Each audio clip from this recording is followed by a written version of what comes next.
Capital Radio. This is Leica Radio. From the Sky News Centre at 9. There's anger after exams regulator Ofqual said it's reviewing its guidance on how to appeal against A-level grades using mock exam results just hours after publishing it. Around 280,000 students have seen their marks fall by 1 grade or more after a new algorithm was introduced when exams were scrapped due to the coronavirus pandemic. This teacher says it's hugely disappointing. My heart breaks for these kids. I've had a big cry this morning for them. I'm only a GCSE teacher and I'm dreading what is going to happen to my kids. I work in Lewisham. Oh, my heart, honestly. It's just unfair. The government says teacher assessments give a more accurate prediction of performance than a mock. Meanwhile, the government's launched a drive to reassure people it's safe for children to return to classrooms in England next month. It's aimed at making parents aware of the measures being put in place to minimise the risk of catching coronavirus. Sharp rises in COVID-19 cases across Europe are prompting fears of a second wave. Ireland recorded its highest number of confirmed cases since May yesterday. It's reported Public Health England is to be scrapped. The Sunday Telegraph claims it'll be replaced with a new organisation to specifically deal with the pandemic. That's not been confirmed by Downing Street, but our reporter Sadia Chowdhury reads a statement from the Department of Health and Social Care. Public Health England have played an integral role in our national response to this unprecedented global pandemic. We have always been clear that we must learn the right lessons from this crisis to ensure that we are in the strongest possible position as we continue to deal with COVID-19 and to respond to any future public health threat. A search is continuing for 2 teenagers who went missing in the sea in Lancashire. The 16 and 18-year-olds got into difficulty off Lytham St Anne's last night. In sport, Manchester City's wait for a first Champions League title goes on after they were beaten 3-1 in the quarter-finals by Lyon. There was some controversy over the French side's crucial second goal. That's the latest. I'm Ty. It's been tested in the 50-degree heat of the desert, the sub-40-degree cold of the Arctic, and covered over 750,000 miles. The new Land Rover Defender, capable of great things, both off and on-road. Now you can put it through its paces with a unique 3-hour driving experience during August. Search Meet Defender to book your place now. Land Rover, above and beyond. Terms and conditions apply. You're listening to Leica Radio Breakfast. Would you like some breakfast? All about the music. This is Leica Radio. Talking Points with Keith Faz on Leica Radio 1458 AM. Good morning and welcome to Talking Points with me, Keith Faz, on Leica Radio 1458. Thank you for joining me today, Sunday the 16th of August 2020. Congratulations to Senator Kamala Harris of California, who has been chosen by Joe Biden, the Democratic nominee, as his running mate for the US presidential elections in November. If she is successful, she'll be the first Indian origin and Afro-Caribbean origin woman ever to be Vice President of the United States. Jai Shri Krishna to our Hindu listeners who celebrated Janmashtami, birth of Lord Krishna, this week. The songs for this week have been chosen by Nisha Poppert, who runs her family business, Merch Masala, alongside a brand new enterprise, Desi Greetings, an online greetings cards company. She joins us from Syston in Leicestershire. Good morning, Nisha. Good morning, Keith. Now, tell us what your first song is and who is it dedicated to? So my first song is Ek Dusre Se Karte Hai Pyar Hum, and it's from a film called Hum. The reason I've chosen that song is this was a song that my mum loved, and she felt very strongly that it related to how she wanted her family to be. So I would like to dedicate this song to my husband Pratit, my daughters Shivani and Meghna, my sisters Surbi, Anju, Mala, my brothers Atul and Dharmesh, their partners, and my nieces and nephews. Gosh, that sounds like the whole of Syston. And what about the second song? Who's that dedicated to and what's it called? So this second song is called Teri Hi Zami, Tera Asman. It's again from a Bollywood movie called The Burning Train. And that song is about hope and praying to God to keep everyone safe. And that's dedicated to everybody I know, including yourself, Keith. Thank you very much. Nobody's ever dedicated a song to me before on this programme. Thanks for joining us, Nisha, and enjoy your Sunday. Thank you, Keith. On the programme today, we have two guests associated with Beirut, Lebanon, the city that has been at the centre of world attention. One is a world-renowned physician who performed the first transplant of a human hand, and the other, a TV presenter who lived through the huge blast. We will also talk to the MP who was stopped by the police in Hackney and who has made allegations of institutional racism in the Met. Please stay tuned. This is Keith Vaz on Leica Radio 1458. Leica. My special guest today is a history maker and one of the country's leading physicians. Professor Nadi Hakim is a British-Lebanese professor of transplantation surgery at Imperial College London. In addition to being well known for kidney and pancreas transplants, he is also a writer, musician, sculptor, with his sculptures having been on display at the Vatican and the Élysée Palace in Paris, amongst other venues. He is truly a Renaissance man. Nadi was part of the team that performed the world's first hand transplant in 1998 and the world's first double-arm transplant in 2000. He has either edited or authored more than 23 textbooks and published over 150 peer-reviewed papers. In 2016, he received the Chevalier de la Légion d'honneur, a French honour, and this year he was elected to the prestigious councillor's position as the councillor for Europe for the Transplantation Society. And he joins me this morning from Paris, France, where he is visiting. Good morning, Professor Nadi Hakim. Good morning, Keith. Now, Nadi, I'm sure that everyone is aware of and shocked by the situation in Lebanon. Dozens have been killed and thousands injured in an explosion in the port area of the city. This is the country of your birth. Do you think that the media is truly capturing the sense of what is happening there? Well, sadly, it's beyond belief. As you can see, properties worth billions have been destroyed. Over 200 deaths. I'm sure it's an underestimate has occurred. I mean, I personally lost relatives, friends. Families have been ripped apart mentally, emotionally. We really are all heartbroken. It cannot be more disastrous than this. And this is why look at it on TV is not enough. But my wife and daughter were there, and I can tell you it's been very scary. Do you think the explosion, as well as the pandemic, has affected Lebanon more than, obviously, other countries? How are they coping with the global pandemic in the middle of this huge crisis? Yeah, I have to say it has made it much, much worse. 300,000 homeless, there's no hot water, no food. I mean, I have to say it's the least of their worries now, the COVID-19. I mean, who cares when you think about it? When you see those people running in the streets with no food, no shelter, heavy rain in the middle of August, which is unheard of. I mean, and all this on top of the unprecedented economic and financial crisis. It's a collective distress. I mean, the bombing has crucified communities that are and were already hit by poverty. So whatever we say, it is a complete disaster. Now, the entire Lebanese government has resigned this week over the explosion. What do you think will happen next? Will the same government be reappointed, or will there be fresh elections? And how can you hold fresh elections in the middle of this crisis? You know, as you know, Keith, Lebanon is a very small country in numbers. I mean, the total population is hardly 4 or 5 million. So they can't find new people to run governments. So it's bound to be, again, a recurrent appointments of previous prime ministers, etc. Now the priority is to identify the culprit, to fight the corruption. The prime minister is the one who resigned, was a good man. Actually, I was with him only last week before this happened. But sadly, to succeed in running in this country is not enough to be a good man. On the contrary, as you know from the Prince of Niccolo Machiavelli, you can't be a nice person and succeed, unfortunately. So all this has fueled popular outrage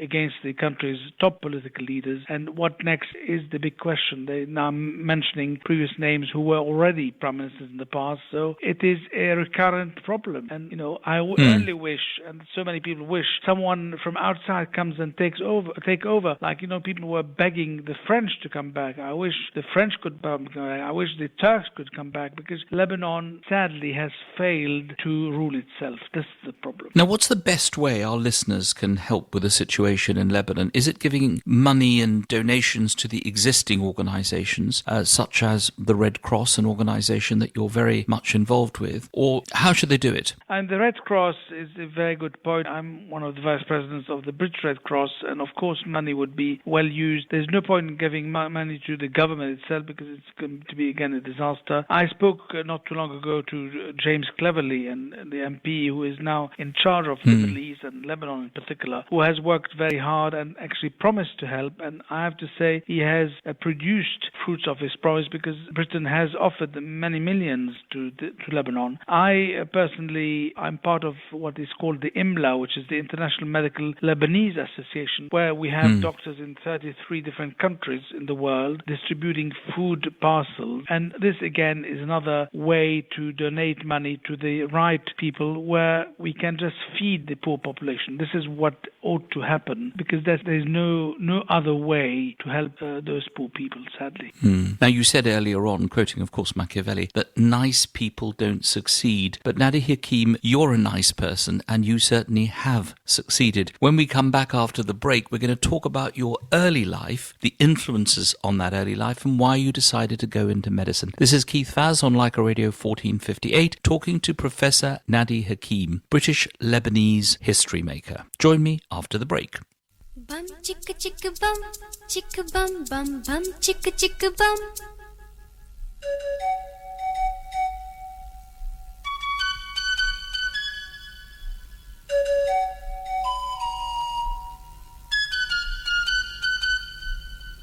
एक दूसरे से करते हैं प्यार हम, एक दूसरे के लिए बेकरार हम, एक दूसरे से करते हैं प्यार हम, एक दूसरे के लिए बेकरार हम, एक दूसरे के वास्ते मरना पड़े तो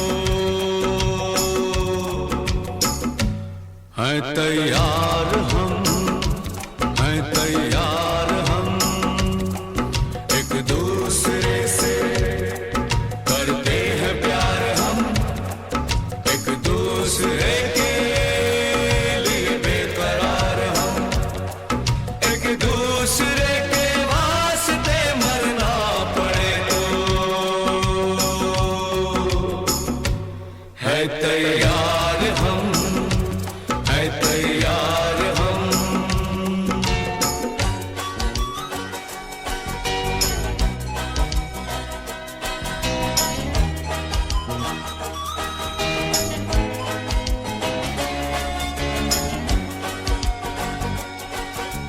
हम सब है ताले, तू सबकी चाबी, हम सब है ताले, तू सबकी चाबी, हमसे ना रूठो, मान जाओ, मान जाओ ओ भाभी, एक दूसरे से है शर्मसार हम, एक दूसरे के लिए बेकरार हम, एक दूसरे से करते हैं प्यार हम, एक दूसरे के लिए बेकरार हम।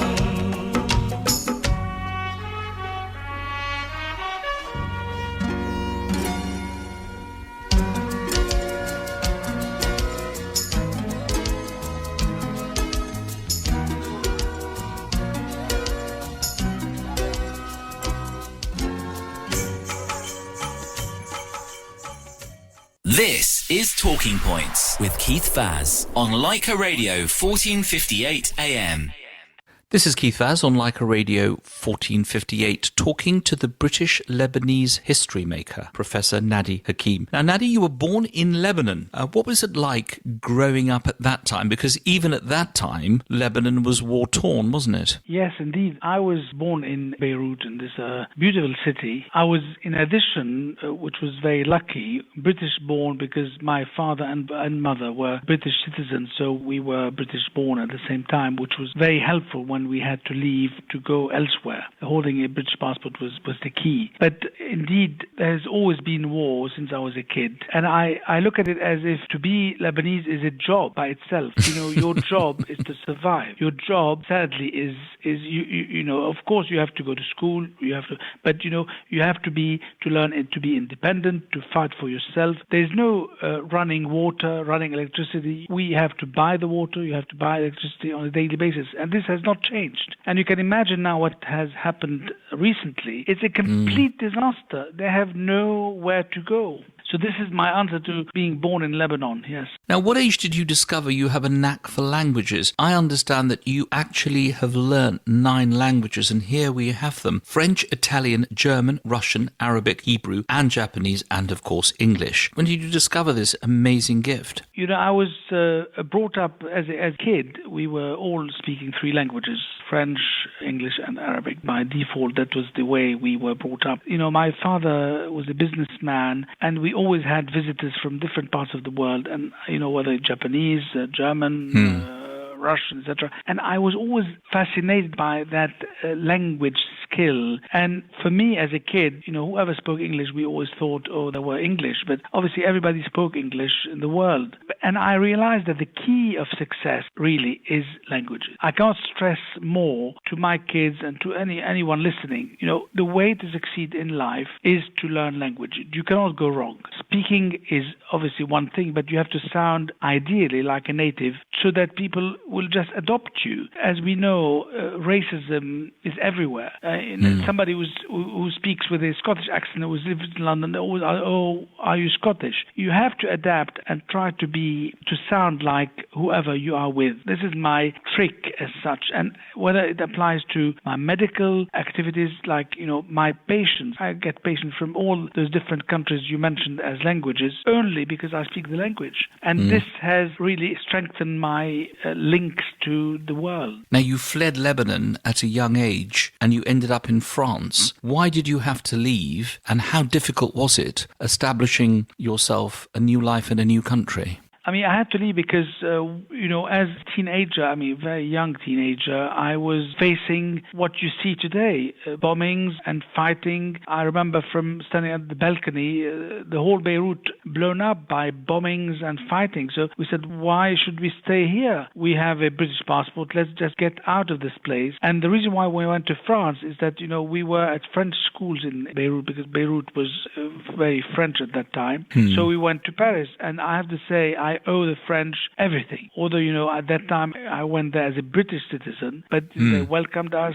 I went to medical school there, and I spent many years learning. Whatever I know now is all thanks to the French. So we moved in 75, and luckily we were British born and had the passport, and therefore had no difficulties settling in France. And this is how we ended up in France. And when I finished medical school, I came to the UK, and this again was the best move I've done, and I think I have not regretted 1 second being here. What inspired you to do medicine? Was it your parents? Do you come from a medical family? Actually, I come from a family with a surname Hakim, and whoever is knowledgeable about the name, the word, the adjective, Hakim means doctor in any language. Really? In Persian, in Turkish, in Arabic, even in Asia. When you go to see the doctor, you go and see the Hakim.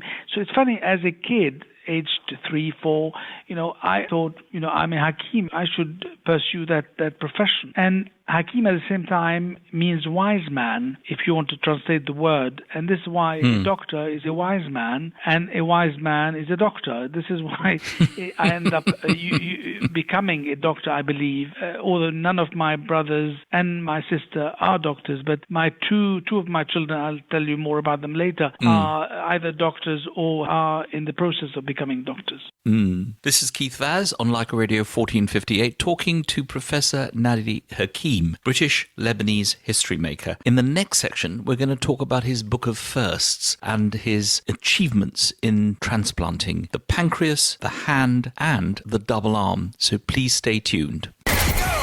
On On air, 14:58 a.m. Online, on your mobile, and on DAB digital radio. This is Leica Radio. मुझे तो बहुत डर लग रहा है। अरे अपनी jewellery घर नहीं, हमें चोरों का डर नहीं। कहाँ रखी है मेरी ज्वेलरी? कैश, डॉक्यूमेंट्स और जेवरात नीलकंठ सेफ डिपॉजिट के साथ। कोविड-19 के दौरान special offers 30% of on all lockers rental price. Europe का सबसे बड़ा और safest deposit centre Neelkanth safe deposit. Call south hall on 020-8843-9920 और Croydon on 0208-702-8888। Neelkanth safe deposit. August is a month to eat out. Come to Dilli Darbar Restaurant and Banqueting, South Harrow to enjoy Mughlai dishes in Shahi Andaz. Monday to Wednesday, 50% off and 25% off from Thursday to Sunday through August to dine in or delivery. Visit Dilli Darbar Restaurant, 56 to 60 Northolt Road, South Harrow, or order online at dillidarbar.com. I'm so worried. I'm losing hair and it becomes so dry. Chemicals have ruined your hair. Try Trichup, made from scientifically proven Ayurvedic and natural herbs. Trichup hair oil and shampoo will make your hair long, thick and strong. Available at Quality Foods, Southall, Hounslow and Hayes. Sierra Cash and Carry, Southall and Springfield Hayes. Exotic, Slough and Reading. Fresh Bazaar, London Road, Norbury. Green Apple, Wallington. SK Foods, Luton. Trichup, beautiful hair, lifelong. Key Furniture Flash Stock Clearance Sale now on. Operating under government COVID guidelines. Save pounds on living, dining, beds and bedroom furniture. Showrooms at Cricklewood, Kenton and Hatchend or visit kfurniture.co.uk. Immediate delivery. Hurry, sale must end soon. Finding the best rates to send money to your family and friends has never been this easy. Visit www.leicaremit.co.uk and register today. Leica Remit is authorised and regulated by the Financial Conduct Authority. T&C apply. Businesses, this is for you. Now that we've left the EU and will soon be leaving the Customs Union, it's time for you to take action and plan for our new start. If you're running a business, trading with the EU, or you employ international staff, there's lots to do to keep your business moving. Go to gov.uk/transition for the simple, personalised tool where you can find the actions you need to take to support your business. Check the guidance, make the changes, and let's get going for the UK's new start. Leica Radio. All about the music. All about the music. All about the music. Leica Radio. Talking Points with Keith Vaz on Leica Radio 14:58 AM. Welcome back. This is Keith Vaz on Leica Radio 1458, talking to Professor Nadi Hakim. We're now going to talk about his firsts. He is obviously someone who has made history as a physician, and the place where he's made history is transplants. You're an Imperial man, aren't you? Imperial College London. You brought great distinction to this university, but you haven't flipped. You haven't gone anywhere else. Why have you stayed with Imperial? Yeah, actually, I've been at Imperial since 1995, so many, many years now, and I feel it's my second home, and there was no reason why I should. And I've grown within the academic world, within the university, and I'm very fortunate to be the President's Envoy, which is a very prestigious position for me to deal on a regular basis with President Alice Gast. We are very proud of her. You did London's first pancreas transplant in 1995 and the first double arm transplant in 2000. Is there a particular operation, obviously you've done a lot of firsts, that stands out in your mind? Because there have been so many things that you've done, but one particular operation that you return to think, that was great. Of course, the arm transplant goes without a big story, but I have to say I am very proud of the pancreas transplant I performed in London in 1995. That was the first one. Many attempts had been done before that, but I had just come from Minnesota, which is the mecca of pancreas transplantation. And it was, I'll never forget, this was the 31st of January 1995. A young surgeon, I was hardly 35 at that time. I come in and at night it was snowing.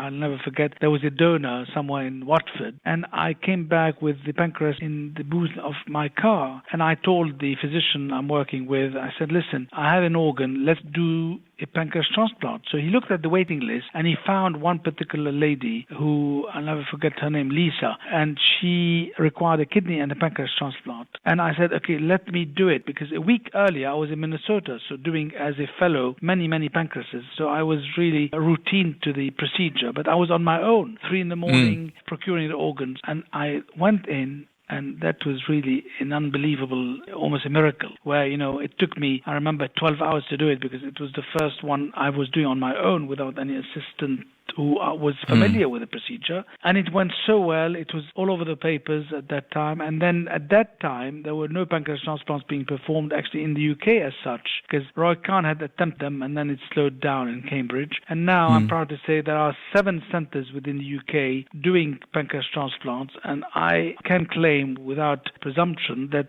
I was the one who restarted that process thanks to the pancreas transplant in 1995. Yeah, but from there, in 1998, you were part of the team taking 14 hours for the world's first hand transplant. It's something that most of our listeners probably can't even imagine, to transplant a hand. Of course, a pancreas we understand because it's an organ that we can't see, but a hand. How did you get through those long hours of surgery?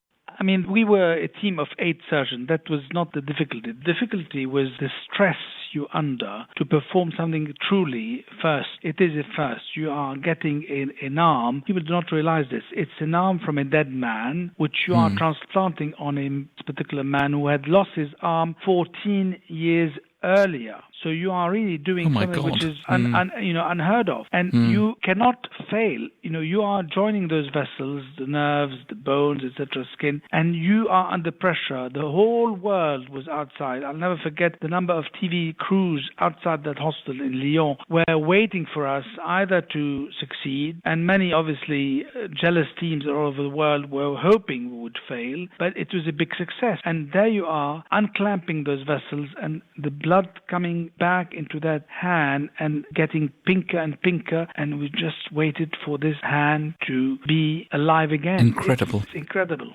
But what I want to know is, when it was all stitched in or operated and added to the live person's body, when did you get the chance to shake hands with him? Actually, for the first month, he was covered, and we had to just redress the wound on a regular basis. But, he came to visit me in London, I think 6 months later, and we took pictures, and we have a piano at home. He used to be a pianist as such, but obviously not professional, but he played something on the piano with his transplanted arm. And this is, again, another first, because to see someone who is moving his fingers on the piano, fantastic sight. I will never be able to hear the words, "Give me a hand again," without thinking of you, Nadi Hakim, for what you have achieved. Now, this is Keith Vaz on Leica Radio 1458. In conversation with Nadi Hakim, I will be talking to Dawn Butler MP for Brent Central, who was involved in that incident with the Metropolitan Police later on in the programme. And also we'll be actually going to Beirut and talking to the TV journalist Rita Mukhtabi about the situation there. In the meantime, stay tuned and join me after the break. This is Leica Radio. Leica Radio. तेरी है ज़मीं, तेरा आसमां, तू बड़ा मेहरबान, तू बख्शिश कर.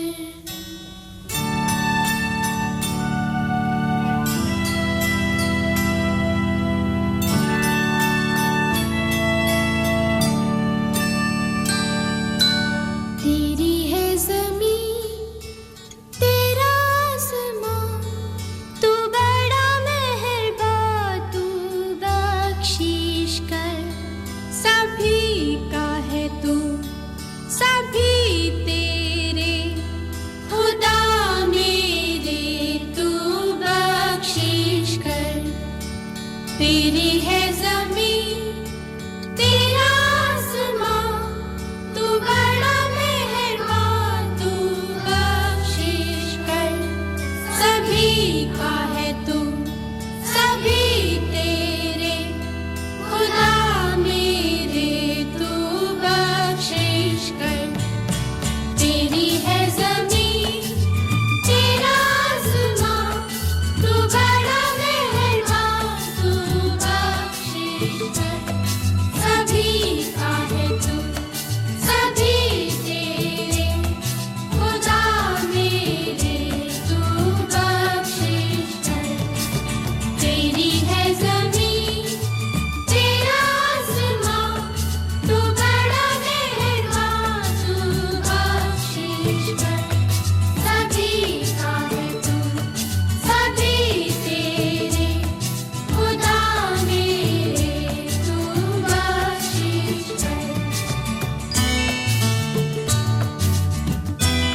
Leica Radio travel update.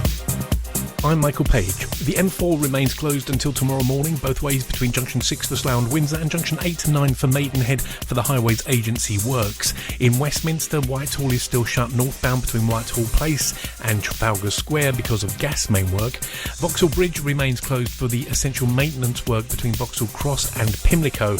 And in Lewisham, the A2210 Thurston Road in the one-way system is closed for emergency repairs between Lewisham Bus Station and Lone Pit Vale at the A20. The A23 Brixton Road southbound has reopened in Kennington following the earlier accident, and on the trains, Thameslink and Southern services are at a stand because of an incident between Red Hill and East Croydon, and the London Overground has overhead line problems, which means no services are currently running between Stratford and Gospel Oak. Engineering work on the Overground means there's no services again this weekend from Highbury and Islington to the following stations: New Cross, Clapham Junction, Crystal Palace and West Croydon, and there are no Overground services running today from Liverpool Street to Chingford, Cheshunt and Enfield Town. And that's the latest traffic and travel. Leica Radio. Now then, egg and cheese McMuffin or bacon roll? Did you know you can order ahead, contact-free, by downloading the My McDonald's app? Simply select some of your favourites from our reduced menu and we'll start preparing them when you're nearby. Nice. From 5 a.m. to 11 a.m, participating restaurants only. App T's and C's apply. Leica Radio.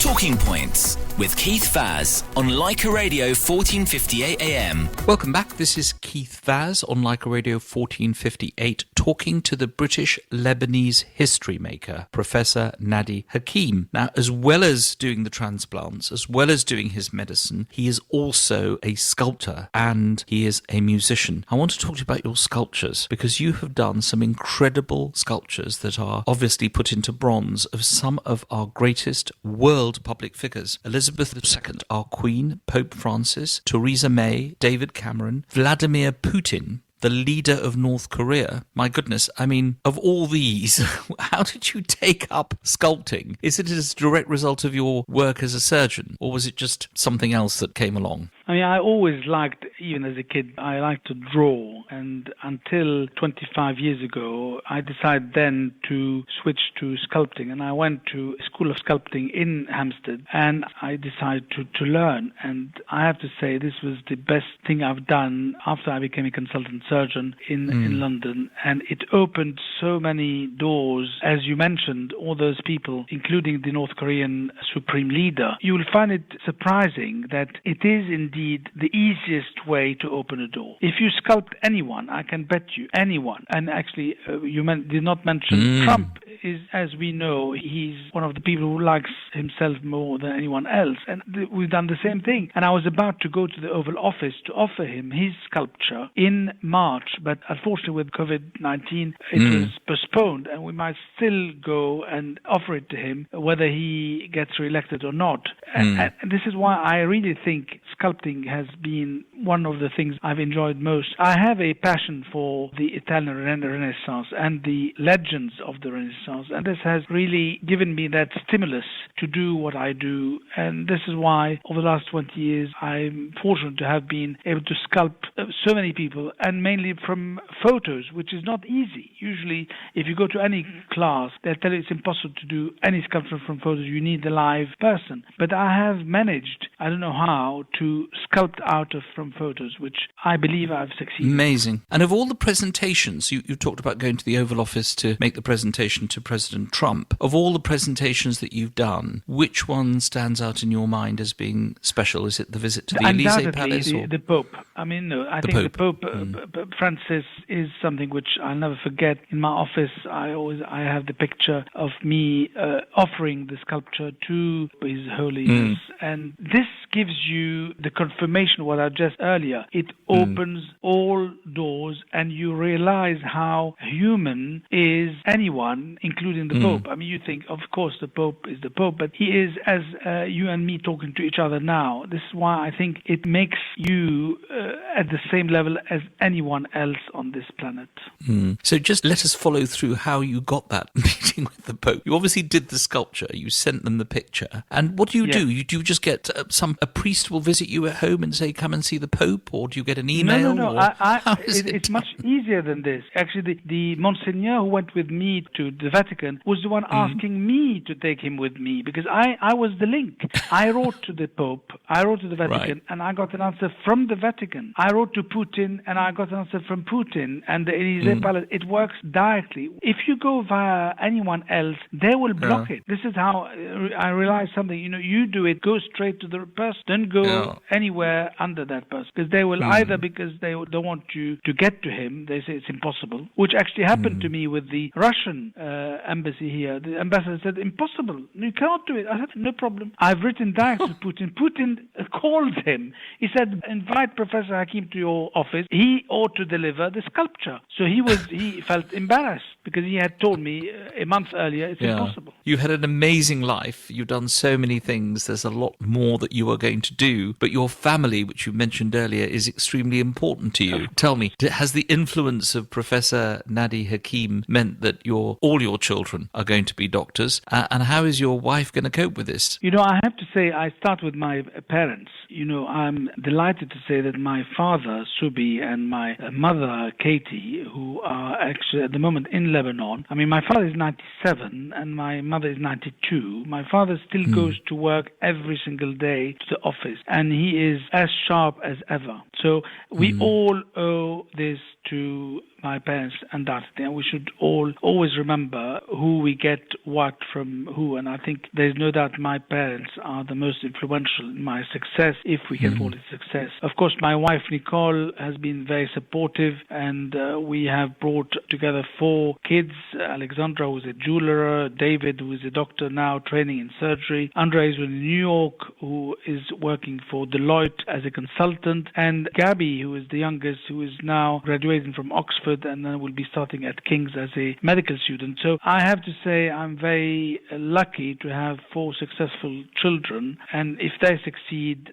obviously I succeed too. Nadi Hakim, physician, sculptor, musician, history maker, it has been a huge honour speaking to you on Talking Points on Leica Radio 1458. I always ask my guests to choose a song that's important to them, and this particular song that you've chosen is going to be a first for Leica Radio, because it's the first time we've had classical music. Why have you chosen this particular song? Well, this music is called the Warsaw Concerto, and you will say, what has it got to do with Lebanon? And what you can see in Beirut is the complete destruction is so well mimicked by the composer Adensel, who is a British composer who composed the music for the movie The Warsaw Concerto. And the amazing thing is, you are playing the clarinet in this piece, which adds to the Renaissance quality of Nadi Hakim. Nadi Hakim, thank you so much for joining us today. It's been a pleasure, and we will now hear your song. Thank you. Thank you, Keith. Leica Radio.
is Leica Radio. Punjab National Bank International Limited launches mobile app for personal customers. Whether you want to send money to India or view your latest balance, do that on the go. Simply download our app for free from your mobile app store. Terms and conditions apply. For more details, please visit www.pnbint.com. Deposit protection from FSCS. Authorised by the PRA and regulated by FCA and PRA. You're so fussy with your food. Mom, I only love the food at Natraj Restaurant. Can we go as it's 50% off in the whole of August?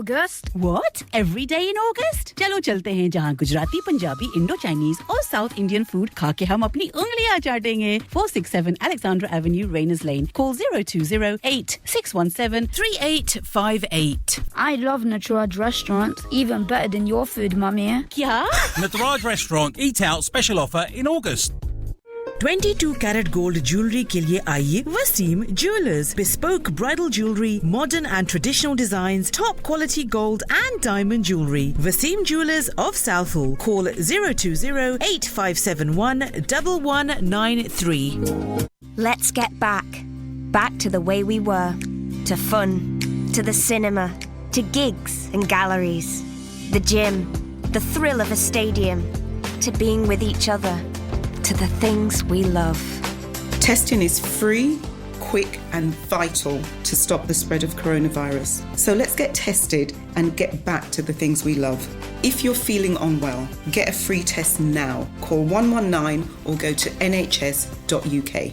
Fantastic offer. Get unlimited 4G data, UK minutes and UK texts for just £19 for 30 days. That's unlimited 4G data, UK minutes and UK texts for just £19 for 30 days. This offer is available for new and existing customers when you buy online. Unlimited plan means unlimited family time. Visit likeamobile.co.uk/unlimited for more information. Terms and conditions apply. Leica Mobile. All about the music. Leica Radio. All about the music. This is Leica Radio. This is Talking Points with Keith Vaz on Leica Radio 1458 AM. Welcome back. This is Keith Vaz on Talking Points on Leica Radio 1458. Some of you may have read in the newspapers and seen in the media the situation concerning the Labour MP for Brent Central, Dawn Butler.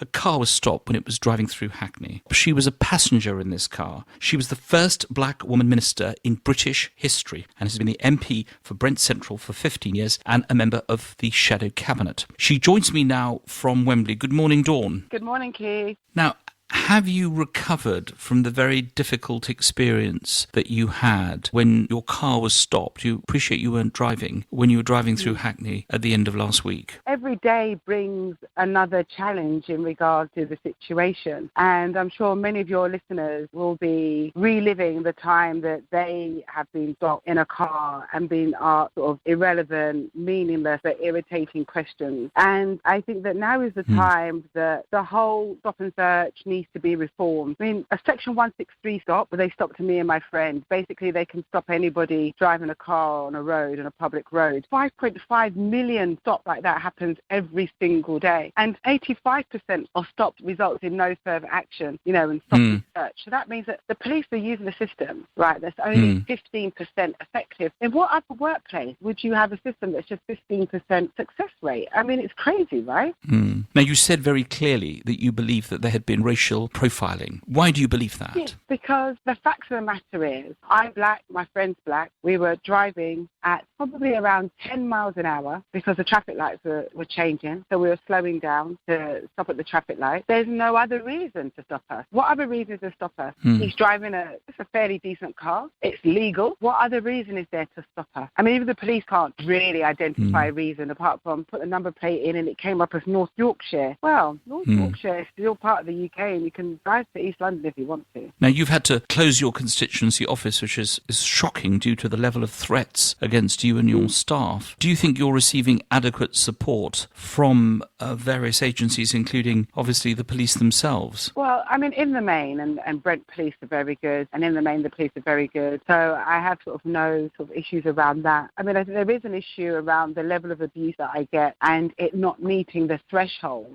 because I think this threshold needs to be lowered. There's an awful lot of abuse. And over the last couple of days, people have threatened to shoot me. They've threatened, they've called me all the names you can think of. You know, we've passed this all on to the police. One of the people who made a threat, they're from France. So the police are saying they can't do anything because they live in France. So, you know, there's a lot of abuse that's coming. And I think that we need social media companies need to be more proactive. And if they feel maybe it doesn't meet the threshold in terms of, I don't know, closing down social media profiles, then I think that all the profiles should be linked. Because what you find is that on Twitter, you get people who are really horrible, aggressive and violent. But on Facebook, they might present themselves as a family person and all of that. And I think that social media need to link all of their profiles together because, you know, these people that pretend to be one thing on one social media and then to pretend to be a really happy family on another one, people need to see what they're like. Now, the police have issued a response. The Deputy Commissioner has said what he believes to be the police's position. Are you satisfied with that? Or what other kinds of changes do you think you would like to see from the Commissioner, Dame Cressida Dick? Well, I'm meeting with Dame Cressida Dick and I will be expecting her to acknowledge that there is still institutional racism in the police force. It is hardwired into the police force and it's going to take a big effort to undo that. And so that's going to take a concerted effort to make sure that happens. I expect the police to confirm that the driver of the vehicle is black because he is, because it was a former police officer that started a rumour saying that he is white, and that started a lot of abuse in my direction. And I expect the police to do their job and confirm that he is a black man. And that is what I expect. And that is what I expect the Deputy Commissioner to confirm. Dawn Butler, thank you very much for joining us in what must be a very difficult week for you. And I hope that you will stay very safe. And the best wishes from the listeners of Leica Radio 1458. I'm sure we will be speaking to you again in the future. Look forward to it. Speak to you soon, Keith. We asked the Metropolitan Police for comments, and this is the statement of Deputy Commissioner Sir Stephen House. He said this: I have viewed all the available video material of that interaction and I have read their statements. The officers acted professionally and politely, explaining why the stop was made, and when realising there was a mistake, explaining this and continuing to answer the occupants' questions. Miss Butler has said that she has no complaint about how the stop was conducted. Rather, her concerns lie in why the stop was initiated, and I have discussed these concerns with her. I would also like to condemn the abuse that some on social media have directed at Miss Butler. It is unwarranted and unacceptable, and we are working to support her. As you know, Dawn Butler said she's meeting with Commissioner Cressida Dick, and I'm sure that we will catch up with her once that meeting has taken place. Leica. This is Leica Radio. Leica Radio. All about the music. You're listening to Leica Radio. Join PCOjobs.com, the dedicated automated online private hire taxi market. Advertise your licensed private hire taxi for free, or buy, sell, auction, join licensed local operators. Place local vacancies. Get discounted hire and reward insurance, accident management services, MOT or service centres, and much more. Expose your product or services directly to PCOjobs.com online community. Punjab National Bank International Limited launches mobile app for personal customers. Whether you want to send money to India or view your latest balance, do that on the go. Simply download our app for free from your mobile app store. Terms and conditions apply. For more details, please visit www.pnbint.com. Deposit protection from FSCS. Authorised by the PRA and regulated by FCA and PRA. Finding the best rates to send money to your family and friends has never been this easy. Visit leicaremit.co.uk and register today. Leica Remit is authorised and regulated by the Financial Conduct Authority. T's and C's apply. Businesses, this is for you.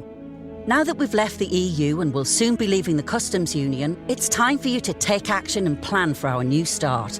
If you're running a business, trading with the EU, or you employ international staff, there's lots to do to keep your business moving. Go to gov.uk/transition for the simple, personalised tool where you can find the actions you need to take to support your business. Check the guidance, make the changes, and let's get going for the UK's new start. Key Furniture Flash Stock Clearance Sale now on. Operating under government COVID guidelines. Save pounds on living, dining, beds and bedroom furniture. Showrooms at Cricklewood, Kenton and Hatchend, or visit kfurniture.co.uk. Immediate delivery. Hurry, sale must end soon. All about the music. All about the music. Leica. This is Faz, Leica Radio. Talking Points with Keith Faz on Leica Radio 1458 AM. Finally, let's go to Beirut. We started the programme talking to Professor Nadi Hakim, who was born in Lebanon. Let's go back to that troubled city and talk to Rima Mukhtabi, who is a communications professional with over 20 years' experience in television. She is currently the UK bureau chief for Al Arabiya, one of the most respected news agencies in the Middle East, covering international news and interviewing top leaders and decision makers. War-torn Syria, Iraq and ISIS have been at the heart of Rima Mukhtabi's news coverage from the front lines of Aleppo, Idlib, Dara and Mosul. She joins me this morning from Beirut. Good morning, Rima. Good morning, and thank you for having me on your show.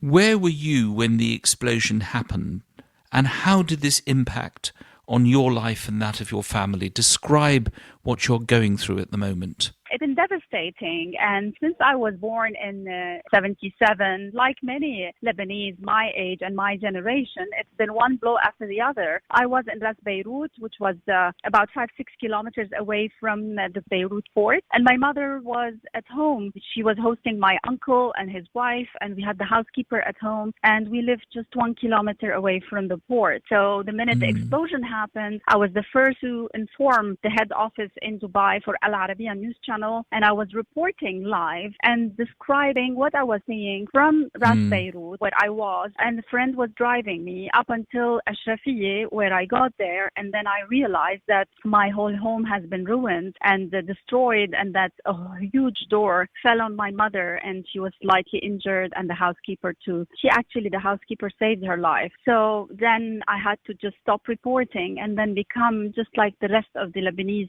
citizens living in Beirut, living through this hell.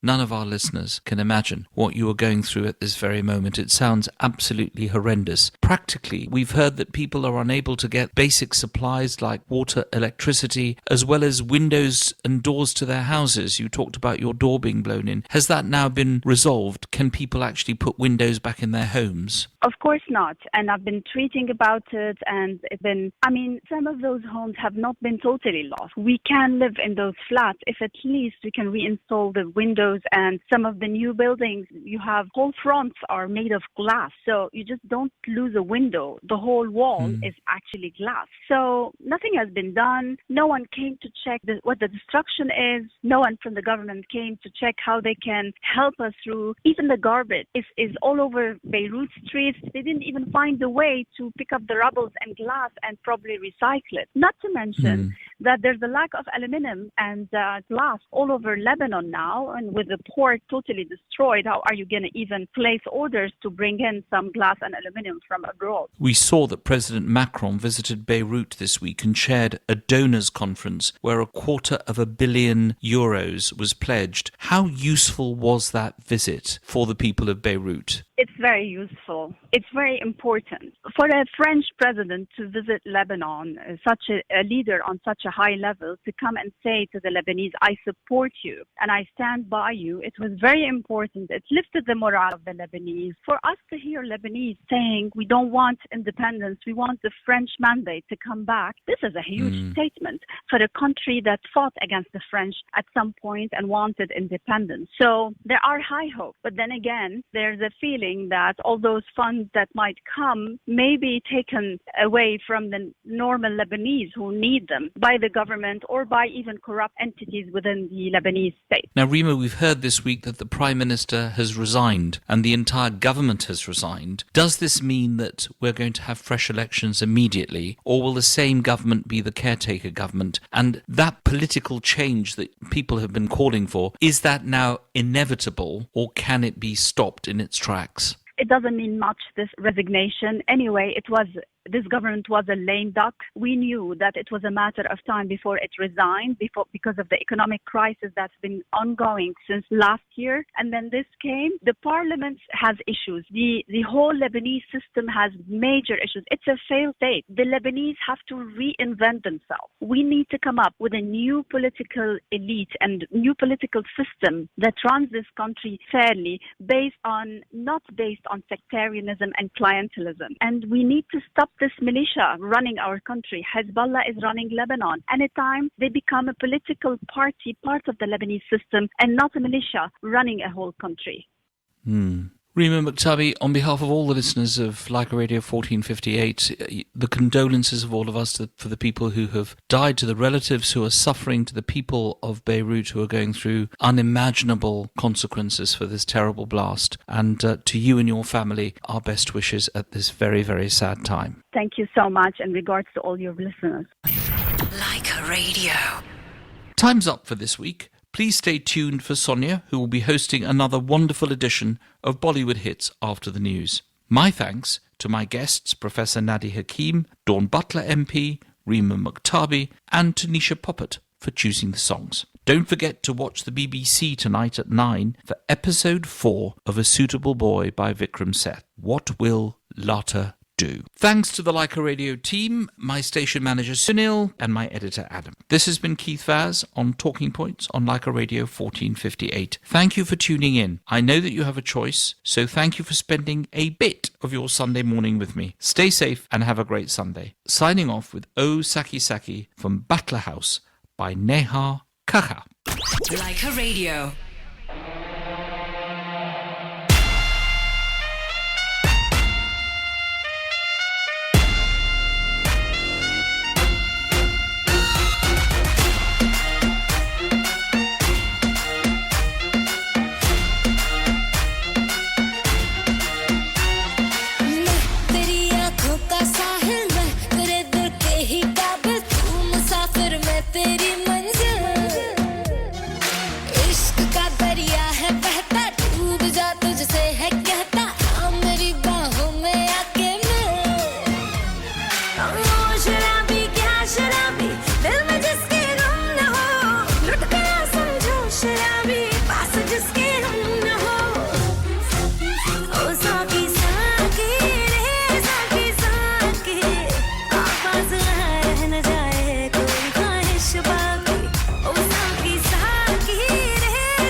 In London. On your mobile. On DAB Digital Radio. This is Leica Radio.